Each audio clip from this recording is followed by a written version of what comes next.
Hello, everyone. My name is always Asmal.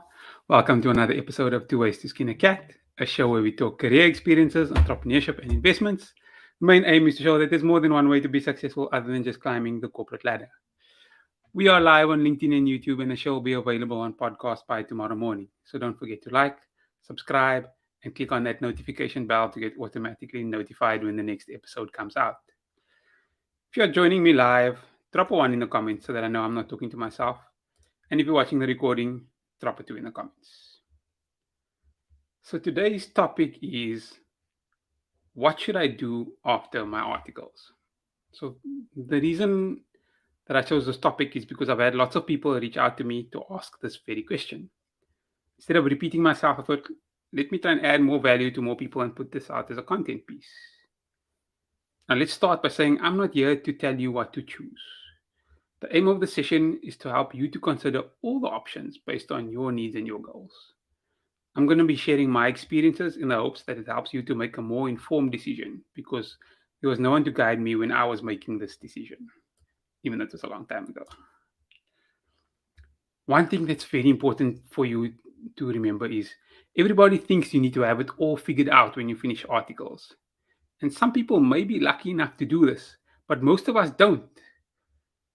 If you have figured out what you want to do in life, that's great, go for it. But personally, I only figured out what I enjoyed doing 4 years ago. And that was 9 years after I qualified. So 9 years after articles, or 12 years after I started to work, I finally figured out, okay, this is what I enjoy. This is what I want to do.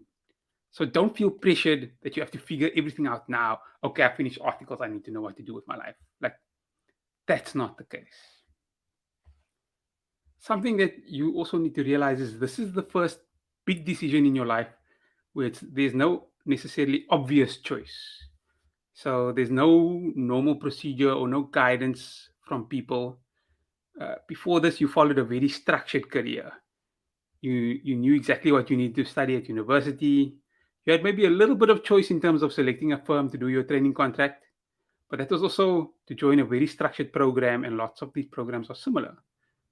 Now, for the first time, you're entering the unknown.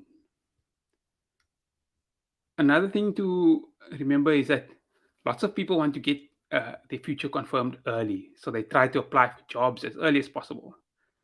The problem is that any roles that you apply for now are roles that need to be filled in a month, 2 months maximum. So most companies are not willing to wait 6 months for you because the role that's open now is because somebody might have resigned or the business is growing and the need is urgent. People don't hire for 6 months from now. That's generally not the case. The only time you can confirm your employment early is if you are staying with your current employer where you're doing articles. Now, in an audit environment, that's probably maybe 10% of the people of the trainees.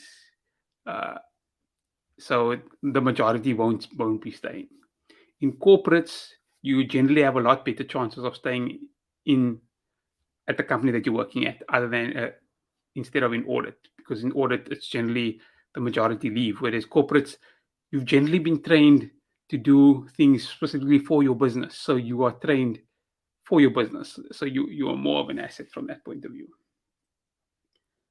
I'll be responding to questions towards the end, so please add your questions to the comment section now so that I don't miss them. So for a little bit of context, you might want to know, where did I do my articles and what was my journey post articles? So I did my articles in audit at KPMG in Cape Town. I did articles in the general audit division, which is basically everything that was not financial services. Interestingly, though, I was still able to get quite a few jobs in financial services after articles. So it's not okay, you didn't do financial services articles, you can't work in a financial services company. That's not the case. So after articles, I was able to apply at many different types of companies because I'd done audits in different industries. I went on many interviews. And at the time, we were still coming out of the global financial crisis. And I suppose we might be going into a financial crisis now. So at that time, there were not that many jobs available. I just got married, so I needed a job. I even went to an interview once where walked into the waiting room and I saw one of my colleagues at my audit firm also sitting in the waiting room for that same interview. So that was a little bit awkward because you knew, okay, it's kind of a head-to-head situation. Neither of us got the job, but still, like it's a little bit awkward. So I think it was probably 2 weeks before the end of my articles where I finally secured a job, and it was at the internal audit division at KPMG. I was there for a few months, and then I realized that internal audit was not for me. I left after about 7 months, and I found a position as a financial accountant at an asset management company. I didn't enjoy working at that company, so I resigned after 8 months, and I found a job as the assistant to the financial director of a listed property company. And I was there for 4 years. I grew and I learned a lot. I left to become the COO of a small asset management company. I was there for 2 years, and I've been an outsourced CFO for almost 5 years now. So that's my story. You might ask, okay, Wes, how does it help you, or how does it help me? And I mentioned it earlier, I only really felt like I figured out what I wanted to do while I was an outsourced CFO. So like 4 years ago. So remember one thing, humans are allowed to change their minds. Circumstances change. Just because somebody might have figured things out now does not mean that their goals can't change or their preferences can't change. Life has a way of changing people's perspectives.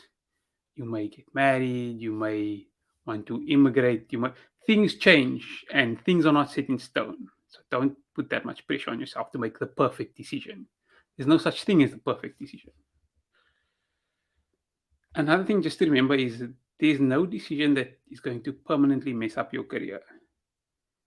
If you feel that you made the wrong decision in terms of going to a certain company, you can always find another job.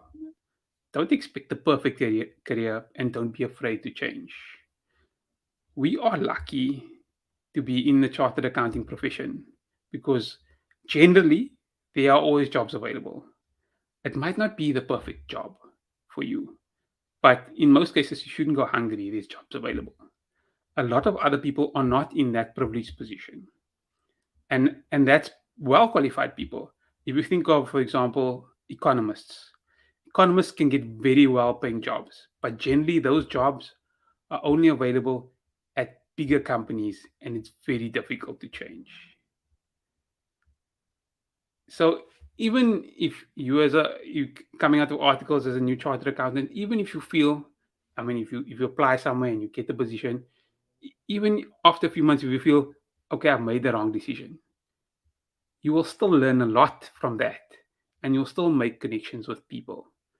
In fact, some of my best connections are from the jobs that I wasn't successful in, or the jobs that I didn't stay long in. Let's put it that way. I wouldn't say that I was not successful in. Like if I left within 8 months or 2 years, between 8 months and 2 years, as an example. But I still made some good connections that I keep contact with today. There's lots to think about.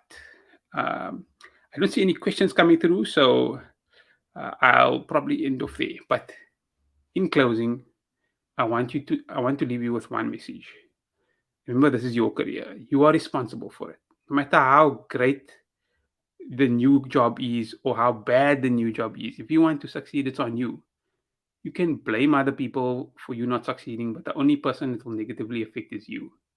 Take charge of your growth in your career. That final decision is always yours to make. Even if you make the wrong decision, you can get the job somewhere else. There's no objective right answer. There's only the answer that is right for you. And that answer might be very different to the answer that is right for your friend or your colleague. I see no questions coming through, so I'll end off there. The show has been live on YouTube and should be available on podcast by latest tomorrow. If you're watching on YouTube or listening on the podcast and you feel that it's added value, don't forget to like, subscribe, and click on that notification bell to get automatically notified when the next episode comes out.